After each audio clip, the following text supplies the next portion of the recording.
వచ్చే పెళ్లి కొడుకు ఈ బండిలోనే ఉన్నాడు. బండిలోనే పాతేయండ్రా.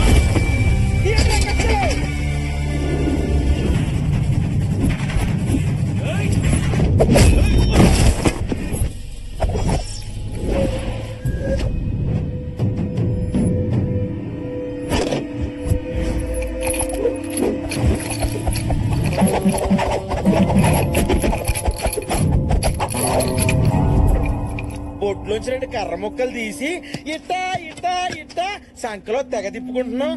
అప్పుడెప్పుడు ఇంట్రొడక్షన్ వాడానరా, చాలా గ్యాప్ వచ్చింది, తచ్చిపోయింది కానీ మర్చిపోలా. అయితే కొట్టేస్తావా? అది మీ బిహేవియర్ మీద బేస్ అయి ఉంటదిరా.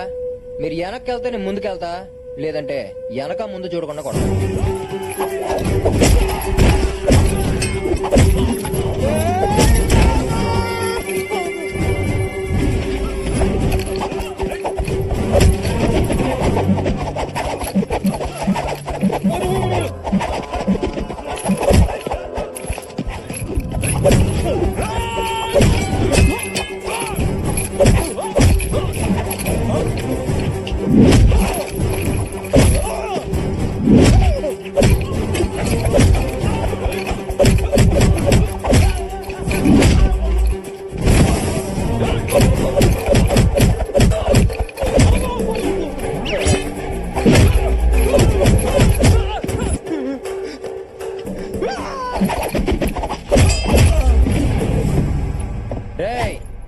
అందరూ చొక్కాలు ఇప్పేసి కూర్చోండ్రా.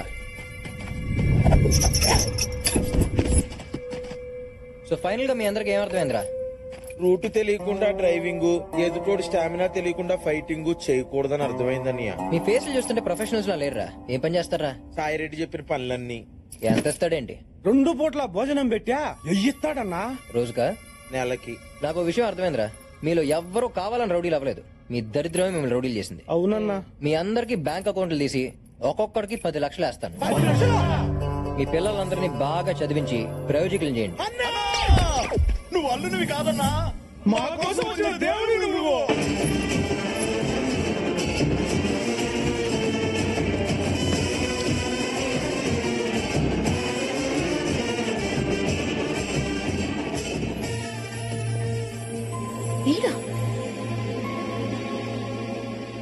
దివ్య, నాన్న నువ్వు పంపించిన వాడు ఎవరో తెలుసా? తెలుసమ్మా, నిన్ను ప్రేమించినోడు. అయ్యో అదంతా డ్రామా నాన్న. వాడు వచ్చింది ఫ్యాక్టరీ కోసం. నువ్వు అలా చెప్తావని కూడా చెప్పాడు. నాన్న అది కాదు నాన్న. చూడమ్మా, నాకు 4 నిమిషాల్లోనే నచ్చాడు. నువ్వు 4 రోజులు చూడు, నచ్చకపోతే పంపించేద్దాం. హలో హలో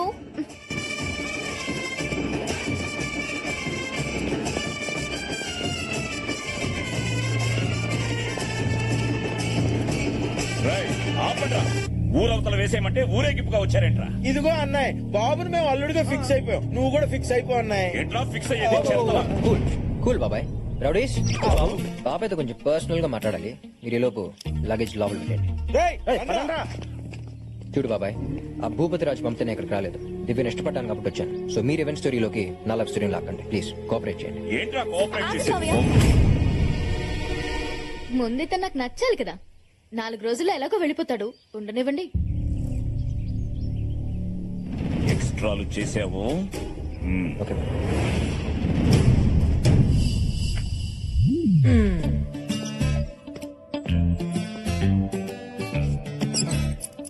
ఏంటి అత్తయ్యలు, నచ్చానా? నచ్చే ఉంటానులే. అదండి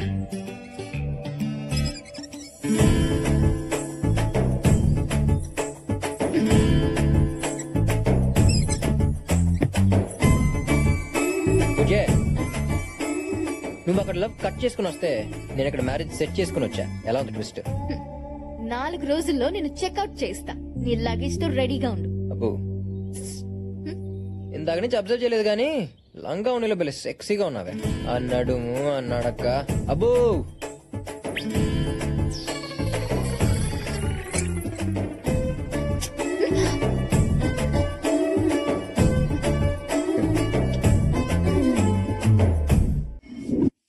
ఇవి కూడా తోమేసే. అమ్మగారు ఈ రోజు కొంచెం త్వరగా ఇంటికి వెళ్ళాలమ్మా. దేనికే? ఈ రోజు కార్తీక సవారం కదమ్మా, గుడికెళ్ళి దీపం వెలిగించి మా ఆయన్ని చూడాలి. నీ పని బాగుందిగా. పండగ వస్తే సంతోషంగా మొగుడుతూ ఉంటావు. మాకే ఏ అదృష్టం లేదు. 25 నుంచి ఏ పండగ లేకుండా ఇక పుట్టింట్లోనే పడున్నాం. ఏ ముహూర్తాన మహాతల్లి పెళ్లి చేసుకు వెళ్ళిపోయిందో గాని అప్పటి నుంచి మన తల్లాతలు ఇదిగో ఇలా ఏడ్చాయి. ఆవిడకే పెళ్లి చేసుకుని బానే ఉంది. ఎవరితోనో లేచిపోయి మనందరికీ మనశ్శాంతి లేకుండా చేసింది. ఏంటో మీటింగ్ పెట్టారు? ఓ నా పెళ్లి గురించి ప్లాన్ చేస్తున్నారా? కాదు, నిన్నెలా బయటికి పంపాలని ఆలోచిస్తున్నాం. అబ్బచ్చా నేను అంతా విన్నానులే గాని, అయినా మీరు అత్తలు కాదు అప్సరసలు. ఎంత అందగత్తులు వదిలేసుకున్నందుకు మీరు కాదత్త, వాళ్ళు అడవాలి. అందం ఉండి ఏం ప్రయోజనలే బాబు. ఓ పాపిసి దాని వల్ల మా జీవితాలు ఇలా తయారయ్యాయి. ఇప్పుడేంటి మా వెళ్తే గుడికి వెళ్ళకపోతున్నారని బాధపడుతున్నారు అంతే కదా? పిచ్చత్తలు పండగ పూట 10 నిమిషాలు గుళ్ళో చుట్టం ఎందుకు? మిమ్మల్ని పర్మనెంట్ గా మీ మొగుళ్ళతో కలిపేస్తా. అప్పుడు మీరు ప్రతిరోజు పండగ చేసుకోవచ్చు. ఏయ్, అనవసరంగా వీళ్ళలో లేనిపోని ఆశలు రేకెత్తించుకో.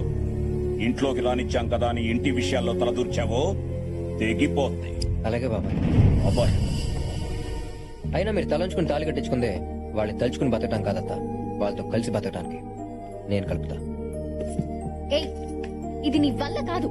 నా వల్ల కాకపోతే ఎక్కడి నుంచి వెళ్ళిపోతాను. నిజంగా వెళ్ళిపోతావా? ఆ? ఈ మాట మీద నిలబడాలి. ఈ కార్తీక్ గడు భూమి మీద కన్నా మాట మీద ఎక్కువ నిలబడతాడు.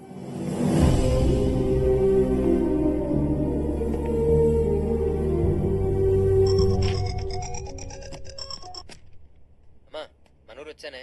అత్తలందరినీ చూశాను. నువ్వు చెప్పినట్టు అందరూ చాలా మంచోళ్లే. అమ్మ కాదురా, నాన్నని. నాన్న అదే ఫ్యాక్టరీ.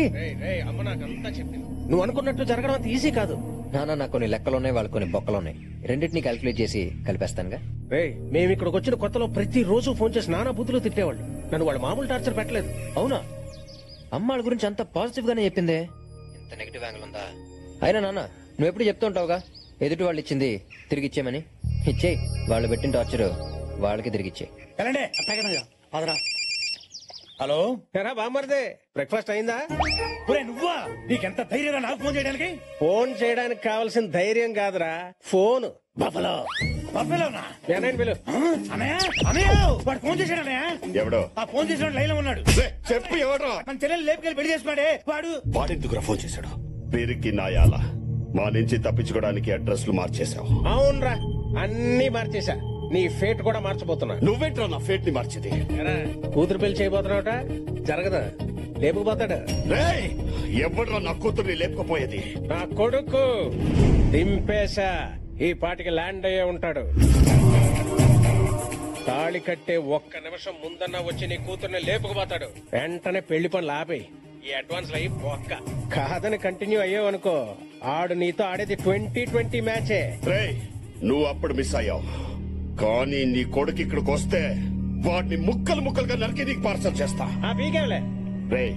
ఆ సరస్వతి కొడుకు దిగాడట. ఊళ్ళో ఎవరైనా కొత్త వాళ్ళు కనిపిస్తే కాళ్ళు చేతులు కట్టి తీసుకురాట్రా. అలాగే ఏంటి మామయ్య అందరూ అంత టెన్షన్ పడుతున్నారు? ఎవరు ఫోన్ లో? ఏవో పాత గొడవలు.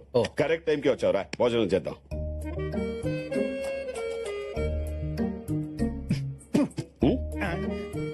ఎలా తిన్నారు మామయ్య? అది అసలు మనిషి అనేవాడు తింటాడా? ఇది ఏ మాటకు ఆ మాట చెప్పుకోవాలి కానీ మామయ్య.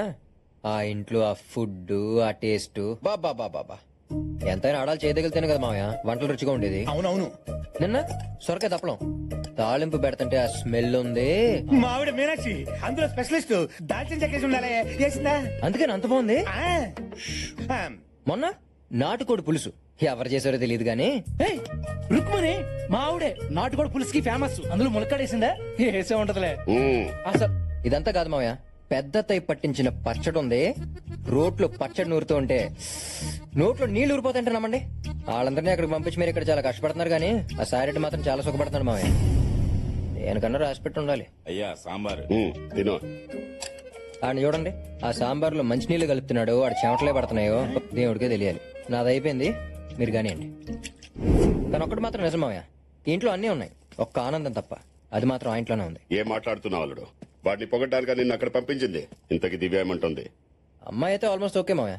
మీ ఇంట్లో వాళ్ళకి పెళ్లి విషయం చెప్పావా? చెప్పా, వాళ్ళు బయలుదేరి వస్తున్నారు. మరి ఇంకేంటి ప్రాబ్లం? అసలు ప్రాబ్లం ఏది కదా మావయ్య, మా పేరెంట్స్ సంగతి మీకు తెలియదు. మా అమ్మకి పట్టింపులు ఎక్కువ, మా నాన్న కోపం ఎక్కువ. ఇల్లు చూస్తున్నావు లేడీస్ లాగా బోసుగా ఉంది, వాళ్ళు వచ్చి చూస్తే ఏమంటారో నాకు టెన్షన్ గా ఉంది.